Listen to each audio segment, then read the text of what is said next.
Hello everyone and welcome to a new episode of Cultivate Kindness, and this is another joint episode, and this episode is all about how to be your own best friend. This is an interesting topic for me because I recently have moved to a new country all alone, and the first few days of that journey I was completely alone all day until university started. So I really had, probably for one of the first times in my life, I had no one around me and I was completely alone.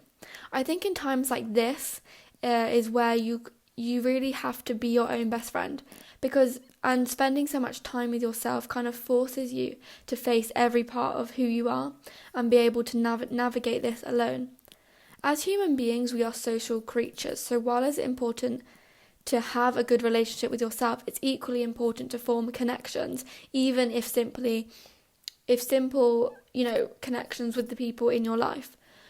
So don't think that this episode is like, oh, you don't have to have friends, because actually having friends and being social is a very important part of who we are as human beings. But back to the topic. This idea got me thinking, what is a best friend? And then in turn, how can we be a best friend for ourselves? As Grace has said, this podcast episode is not about not making new friends or ignoring the people in your life. It is definitely still important to cultivate friendships with new people and do things with the people that are already in your life. However, there are times where you might have to do something alone, and enjoying this time should be just as important. So when I was thinking about what does having or being a best friend mean to me, is I thought of a few things, but one of the things that came for me is to offer an outside perspective. So this might be a difficult one to do for yourself, but for me, a best friend gives me a new angle or a new way to look at things, especially in difficult situations.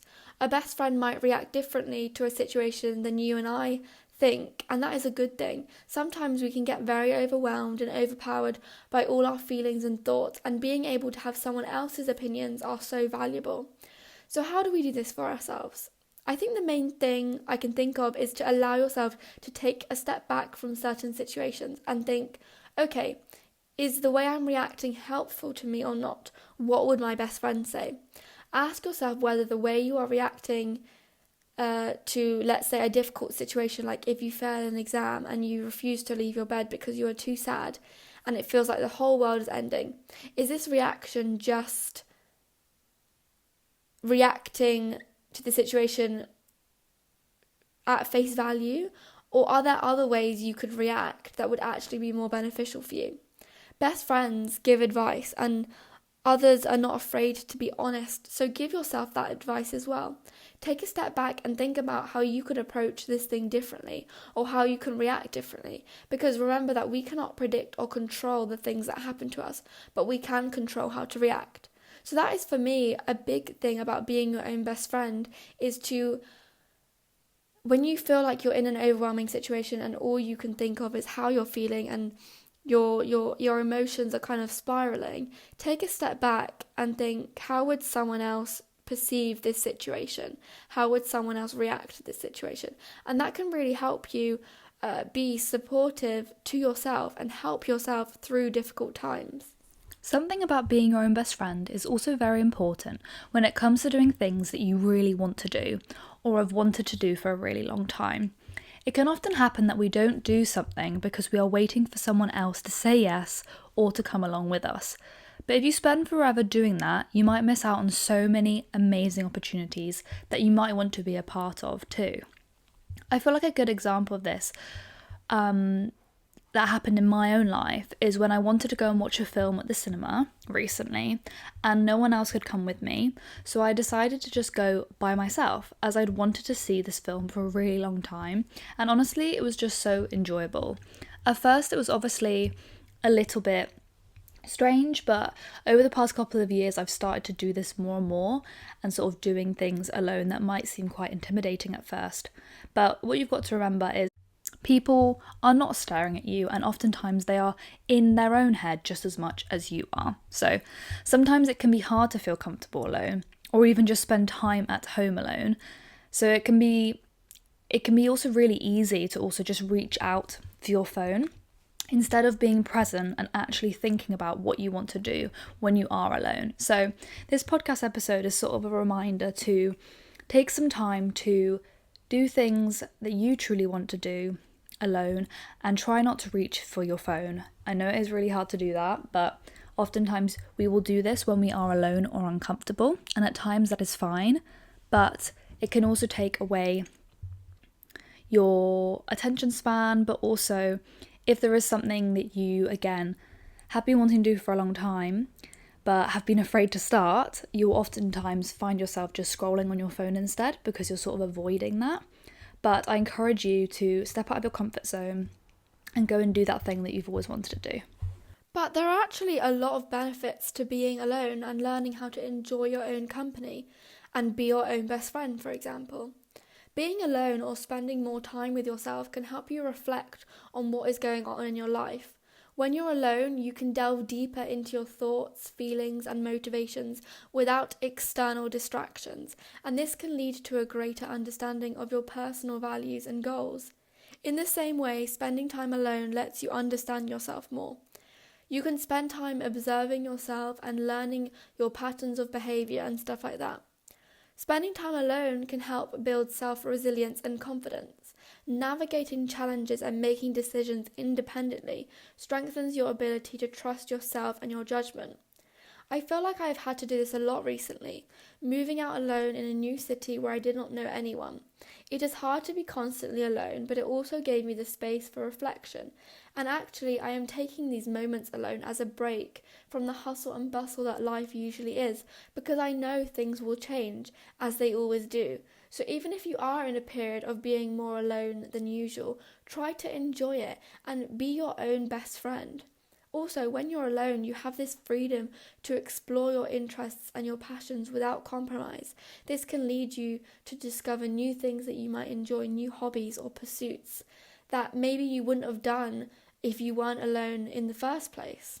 So I am someone who really appreciates quality time with friends and family, but sometimes I will say yes to things even when I don't have the energy to do them and might need a break. So it is really important to protect your own energy. This might involve setting limits with others or even with yourself regarding your work, social engagements, or other obligations you might have. Setting boundaries is a way you can actually show your self-love, and in my opinion is also one of the first ways you can sort of cultivate this friendship with yourself. So now I'm going to be talking a bit about some actions you could start taking for doing things alone to start feeling normal. Now, for some people, doing things alone can be very easy, and for others, it can feel very strange. Doing things alone is only one of the ways you can be your own best friend, but it is an important one. And I think just as a little reminder, it's sometimes better to have less friends than more friends that make you feel like you are alone when you're with them, or could actually be draining your energy even more. You have relationships with other people, but you also have a personal relationship with yourself, and this is something that you should value just as much and put time into that you might be putting into other people in your life. And now another thing that you could do that can really help you sort of cultivate this friendship with yourself is to try and keep promises to yourself. And this can make it easier to then trust yourself and cultivate this close relationship with yourself. You don't need to be so harsh on yourself, but it can be a good thing to build your own trust if when you set a goal, you actually stick to it and do it. So you can make a promise yourself that one evening a week, this is a time where you set aside solely for yourself. Even if something comes up and you are used to always saying yes, yes, yes, this is sort of the time that you're setting aside for yourself to do something that you really want to do, whether that's a hobby, whether that is relaxing, watching your favourite film, cooking a good meal, or baking, any of those things. You promise yourself to at least one evening a week. It doesn't need to be the same day every week because things can change, but at least one evening a week you have set aside for yourself. Another thing that can sometimes help you sort of cultivate this friendship with yourself is to get into some new hobbies. Getting into a new hobby actually can sometimes make you feel more confident, and putting time and energy into your own talent will also make you feel good. The next thing I also wanted to say was just sometimes you have to do things that you fear. So if, again, like I said earlier, there is something that you've really, really wanted to do, just take little steps. You can always do the things that are slightly less intimidating to you first and slowly build your way up and sort of reward yourself when you have done those things. You might want to journal about it. And I think taking it step by step is really, really important, because sometimes it can feel very intimidating if you have set this huge goal for yourself that you want to, let's say you struggle a lot with anxiety and you are sort of afraid to go to the cinema alone or to eat out at a restaurant alone. Why not, first of all, if it's the eating out at a restaurant, you could maybe start by just ordering a drink. And instead of taking it out, you can actually order the drink and have it in the cafe. And then you can sort of slowly step that up again, where you might order some food and drink. And eventually you can then start doing that at a restaurant, because I feel like there's a bit of a difference between doing it alone at a cafe than at a restaurant. I feel like certain people find that more intimidating. So yeah, just make sure to take little steps. And just going back to sort of how to feel more comfortable doing things alone. Sometimes, like I said, it's very easy to scroll on your phone. So if you do want to go do something alone, sometimes it's good to set a little plan for yourself or to figure out some things that you might want to do. You might want to listen to a podcast episode or watch a series. You might want to do some artwork or journal, or you might need to do some work. So just think about something that you want to do in that moment so that you don't then just end up reaching for your phone. And now another really important thing to do is to celebrate your own achievements. Now, this can be something that you might really, really struggle with, because everyone is different and you might want to reward yourself in different ways, but you don't always necessarily need to buy yourself something. I think that is something that you might feel like you have to do because you see so many people online doing that, but not everyone is able to do this. So these are some things that you might want to do to be able to celebrate your own achievement. And every time something good happens or you've set a goal for yourself and you have done it, you've kept that promise to yourself, do reward yourself, treat yourself kindly, because you really do deserve it. So some things you might want to do is create a tradition for yourself. So establish a ritual that every time you achieve something that you've wanted to do, you might want to write a letter to yourself or light a special candle that you've been waiting a long time to use, or you might even want to bake yourself a comforting meal that you might not have had for a really long time. You also might want to spend time on something you really love. So if you really enjoy watching TV shows or watching films, you might want to spend time doing that. If you have a favourite creative activity that you don't always have time to do, spend some time on this hobby. And then another thing is, if it's a really, really big achievement, you could always take yourself somewhere on a trip. And you can do this on a budget as well if you really need to. So just plan something special that will really make you feel like you are celebrating your own achievement. And finally, I just wanted to add that to become your own best friend, you really need to start focusing on your inner monologue and working on the negativity that is in there. So you need to work on the way that you talk to yourself internally. If you're constantly saying horrible things about yourself or just talking about yourself negatively even to other people, try and start changing this, okay? Talk to yourself kindly. Be kind to yourself, because that is just really, really important, and you won't become your own best friend if you can't sort of work on that inner monologue. So before we end this episode, I just wanted to give you guys some resources that could help you both within this topic but also in everyday life. So the first thing, and obviously these things I'm recommended aren't sponsored or anything, I really do like these things and I would really recommend them. The first thing is the Headspace app. So these apps I have personally used, and it's kind of all the mental health app, and they have helped me through quite a few tough times. And I feel like sometimes when we're not used to solitude or being alone, we can need extra help, because being alone can very quickly turn into only sitting with your thoughts. And if we don't have a very positive or forgiving mental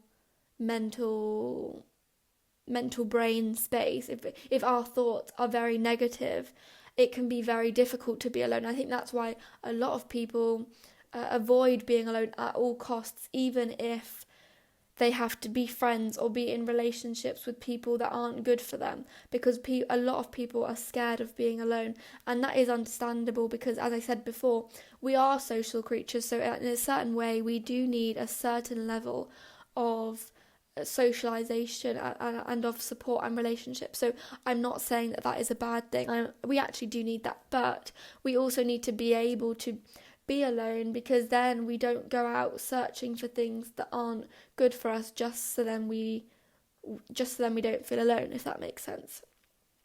So Headspace is like a meditation and mindfulness app that offers guided meditations, mindfulness exercises, and tools for reducing stress.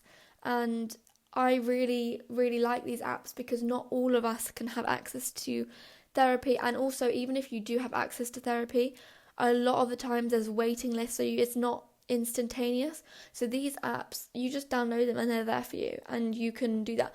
And another app is Calm, which I've spoken about so many times, but I've actually got the yearly subscription for Calm, and I don't really subscribe to anything, but I do subscribe to this because even if I don't use it that often, whenever I need it, it's there, and that is what's really important for me. So I couldn't recommend Calm enough, really. I've been using it probably for like over 7 years, and they have so many amazing things, and it really has helped me. They have this really good thing that it's like a breathing exercise, and whenever I feel anxious, I put it on to the side and I just follow the breath, and that has always really helped me kind of snap out or kind of feel a bit better whenever I'm feeling like I'm in a really anxious state. And being your best friend is also learning when you need to look after yourself, learning when you need more help, and not trying to bottle up feelings. It's okay if you're feeling a bit sad because you feel like you don't have anyone in your life, and it can be hard to always rely on yourself, but sometimes taking this to an app or a therapist can be really helpful to kind of take off the pressure and feel a bit more calm and feel a bit less anxious in the moment, if that makes sense. So those are the 2 apps that I definitely recommend you guys look into. And I pay for the Calm one, but there are also free meditations and stuff on the Calm app. So you can go and see if you like it and stuff. But I do think it is worth it for someone who has a lot of anxiety, if you think that's going to work for you, obviously, because some people, meditations and stuff aren't for them. But yeah, definitely check it out because I really do recommend that one. And finally, I just have 2 articles that I really liked. So when I was researching this topic, obviously I look at articles, I look at what professionals are saying, and I found 2 that I really enjoyed. So I'm going to leave the link to all these things in the description, so then you can just find them, or you can also just type them into Google. So the first one is called The Importance of Solitude by Harvard Business Review, and this discusses how solitude can be a crucial component of personal and professional development. So it's a really interesting way to see how being alone and solitude, or being your own best friend in that moment, can actually help you grow professionally and personally. And then the next one is The Science of Self-Care, so how taking time for yourself benefits your health, and this is from Healthline. And this explores the scientific benefits of self-care practices and how to kind of incorporate them into your life, because a lot of the times if we are alone, we can forget about self-care and kind of taking time to recharge. So I thought that was a really interesting article to listen to read. Listening to podcasts and reading and learning more about other people's experiences is always a great way to further understand a topic. Of course, all of us are different, and some of us might not have as many problems being alone, but looking at the resources out there is so good to know that you're not. This is a bit sounds ironic, but to know that you're not alone. When you're alone and you're feeling alone and you're feeling down about it, actually you're not alone, because there are so many people that feel the same way, and that for me is very comforting to hear. Thank you for listening to Cultivate Kindness today. We hope you found value in this topic and discussion. If you enjoyed the episode, please consider subscribing to our podcast on your preferred platform, and don't forget to leave us a review. Your feedback means the world to us and helps others discover our podcast. For even more uplifting content, follow us on Instagram at __cultivate_kindness__. We are very active on there, sharing different posts and stories in order to build a safe space online. And finally, join our monthly newsletter where we delve deeper into mental health topics, share exclusive insights, and foster a sense of belonging within our community. You can sign up to our Substack, which is linked below. Until next time, take care of yourself and those around you.